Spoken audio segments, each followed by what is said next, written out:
in very poor island. I ship the majority of my bicycles to Haiti, Cuba, Nicaragua, and Africa are my 5 or 4 main points, and some get into Mexico also. The program itself exists on nothing more than me being a volunteer. I teach every day. It's sort of unique, and there's hope for all of us. I am a current high school student. I was a dropout. I was less than a desirable student in grade 10. When I was 16 years old, I thought I knew it all, and I didn't know my left from my right, I guess. But today, I stand here proudly at age 76. I have the keys to the school. I have taught successfully for 6 years. I have some of the highest ratings within the school system and the students, from letters from home, from parents, grandparents, and guardians. And I have proven to our community that we can have success by nothing more than believing in ourselves, working hard, staying focused.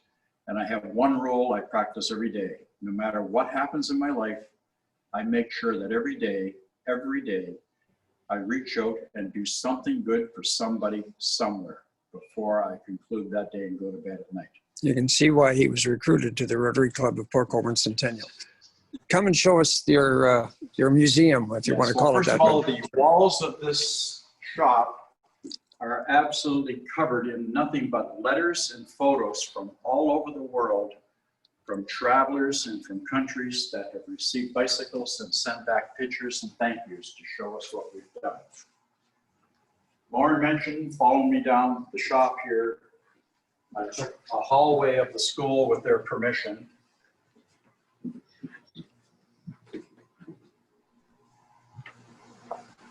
This hallway is covered with bicycles from floor to ceiling, both walls. And this is to show anyone visiting us that every one of these bicycles came out of a landfill or off the side of a street that people have discarded. Each one's been assessed, each one has been refurbished and analyzed and made drivable, and everything that's in this hallway is drivable and has been driven. And we have mounted them on walls, recycling handlebars, recycling sprockets, using parts of the bicycles to make hangers to hang them on the wall so that we didn't have to buy anything. And the most amazing bicycle hangs above the door. It did belong to Margaret Miner.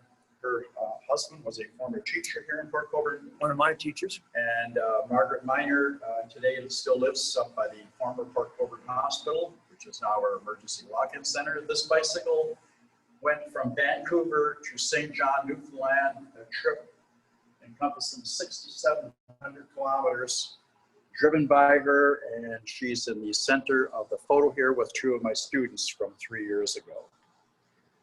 The purpose of this is to show everybody that a bicycle is a good piece of transportation. It will take you across Canada. And at the end of it, you might be a little tired, but you have saved a whole pile of gas. You've seen the country in only one way, and that is slow driving visually, smell it, touch it, sniff it, and ride out. Perfect way to enjoy this beautiful country of ours. You've talked about the idea of expanding this. You've done it here. It's obviously replicable. Yes. So what might we do in Fort Erie and Niagara to help you improve it? Go That's further. a good question, Lauren. What I would like to see is that I have proven over the past 6 years that this could be sustainable and it can certainly benefit society. We have changed the lives of children and adults, not only here in our province, but in many other places in Canada, across the world. I feel that we all talk about our environment and recycling and the importance of going green. I think it's time that we have all levels of our government, whether it be the local, municipal, provincial, federal, service clubs, whatever we can get our hands on. We have a resource here, transportation. Fossil fuels, zero. It will take you anywhere through traffic jams across this country, anywhere you want. It's time for us to link up, save these from going into landfill sites, save these from being dumped. If I can recycle 3,000 bicycles here in a little shop in Port Colborne, Ontario, what can we do as Canadians with a population of approximately 35 million? I did the math. We purchase 7 million bicycles a year. That tells me that the other bicycles are either going in to be recycled down as melted steel, which is fine, but many go to landfills. Many just go into barns and backyards and sheds and everything else, or thrown in canals and quarries. Why can't we as Canadians help save this beautiful earth of ours more? Give people the transportation, exercise, and as green as we can possibly get. It's time for us to accept the fact that we are not using our resources.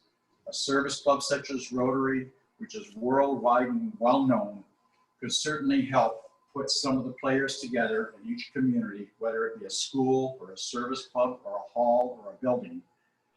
All we need is volunteers. I'm a volunteer. I volunteered all my life. There are many, many people like myself that are out there, retirees, with nothing to do. We need a purpose to get out of bed, not sit there with a cup of coffee and a remote. Get out of bed, get ready, go to a location, and help the gift of life. And that is when you help another individual, whatever way you help them, your heart and your mental feelings in life change immediately.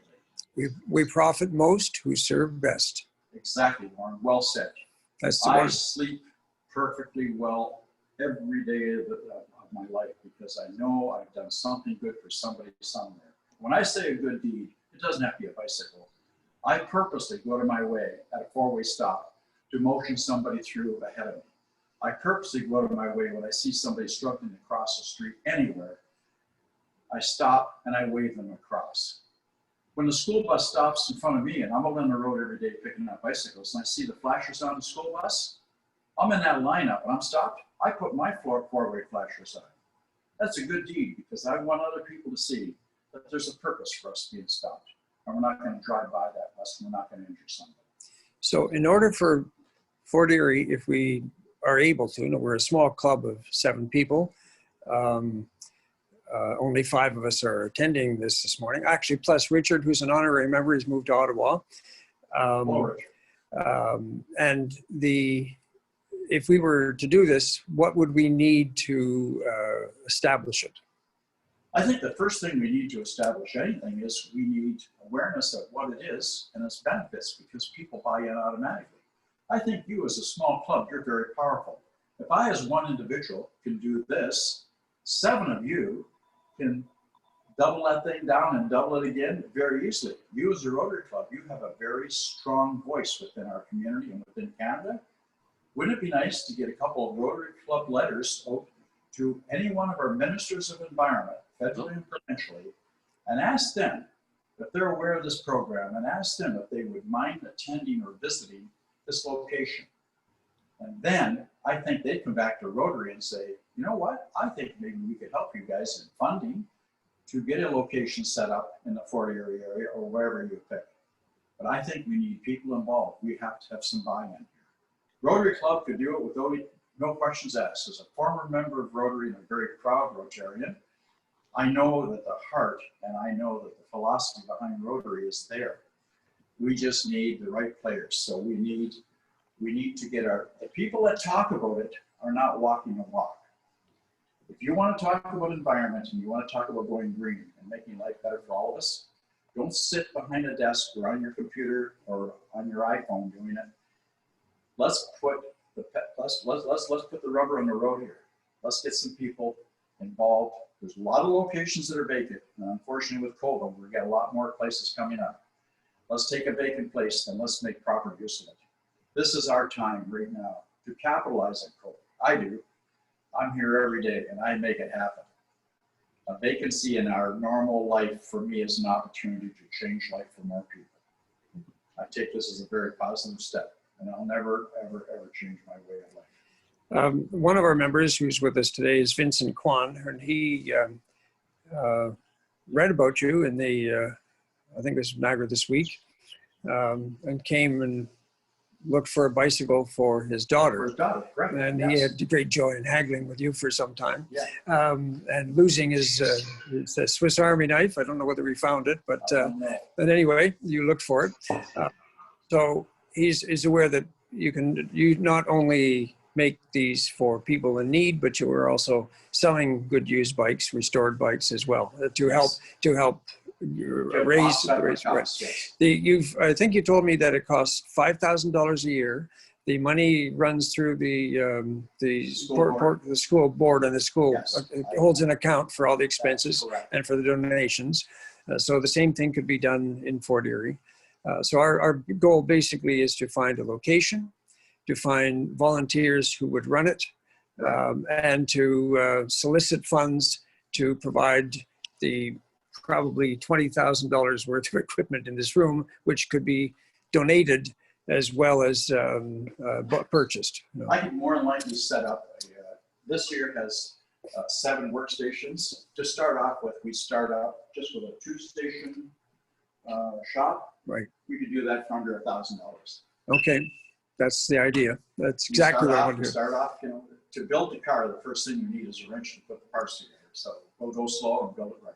Okay. But we could budget this, providing we have a location. If somebody's generous enough to give us a shop, then it would be less than $1,000 to put the stands, the metric wrenches, and everything together.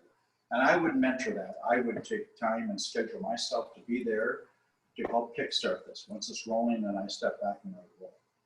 Okay, Aubrey, I'm getting down to 6% here, and I'm afraid the phone's going to die at the wrong moment. So I will thank you on behalf of the club. Foundation, on behalf of our speakers. Sometimes this has gone to help with polio. Sometimes there are other good deeds that we do, that the club does, that the foundation helps us to match our matching grants.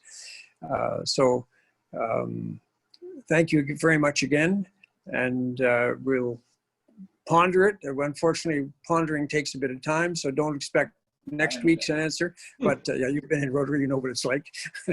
At any rate, thank you again. I'll turn the meeting back over to our president, and I'll go home and sign in again in the waiting room as the phone recharges.